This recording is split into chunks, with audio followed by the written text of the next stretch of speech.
ഈ വർഷം അവസാനത്തിലെത്തി നിൽക്കുമ്പോൾ ഇന്ത്യക്കാർ കൂടുതൽ സെർച്ച് ചെയ്ത വിഷയങ്ങൾ എന്തൊക്കെയെന്ന് നോക്കിയാലോ.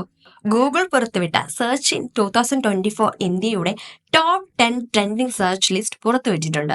ഇന്ത്യൻ പ്രീമിയർ ലീഗ്, 2020 ലോകകപ്പ്, BJP എന്നിവ ഏറ്റവും കൂടുതൽ തിരഞ്ഞ കീവേഡുകളുടെ പട്ടികയിൽ ഒന്നാം സ്ഥാനത്തുള്ളതിനാൽ സെർച്ച് ഡേറ്റ ക്രിക്കറ്റിലും രാഷ്ട്രീയത്തിലുമാണ് ഇന്ത്യക്കാർ താല്പര്യം പ്രകടിപ്പിക്കുന്നതെന്ന് സൂചിപ്പിക്കുന്നു.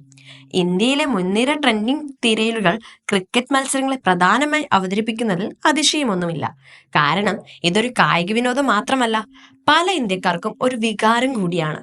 ഇന്ത്യ കപ്പ് നേടിയത് മാത്രമല്ല, വിരാട് കോഹ്ലി, രോഹിത് ശർമ്മ, രവീന്ദ്ര ജഡേജ എന്നിവർ 2020 ഫോർമാറ്റിൽ നിന്ന് വിരമിക്കുന്ന പ്രഖ്യാപനങ്ങളും ശ്രദ്ധ പിടിച്ചു പറ്റിയിട്ടുണ്ട്. രാഷ്ട്രീയ രംഗത്ത് നോക്കുമ്പോൾ 2024 ലോക്സഭാ തെരഞ്ഞെടുപ്പായിരുന്നു ഒരു പ്രധാന ഹൈലൈറ്റ്. ഈ സമയത്ത് ഭാരതീയ ജനതാ പാർട്ടി പ്രധാനമന്ത്രി നരേന്ദ്രമോദിയുടെ നേതൃത്വത്തിൽ തുടർച്ചയായി 3-ാം തവണയും അധികാരം നേടിയതുകൊണ്ട് ഈ വർഷം ഏറ്റവും കൂടുതൽ തിരഞ്ഞ പദങ്ങളിലൊന്നായി BJPയും മാറി. ഇനി അടുത്ത വർഷം എന്തൊക്കെ വിഷയങ്ങൾ ടോപ്പ് ട്രെൻഡിംഗ് സെർച്ചിൽ കയറുമെന്ന് നോക്കിയിരിക്കുക.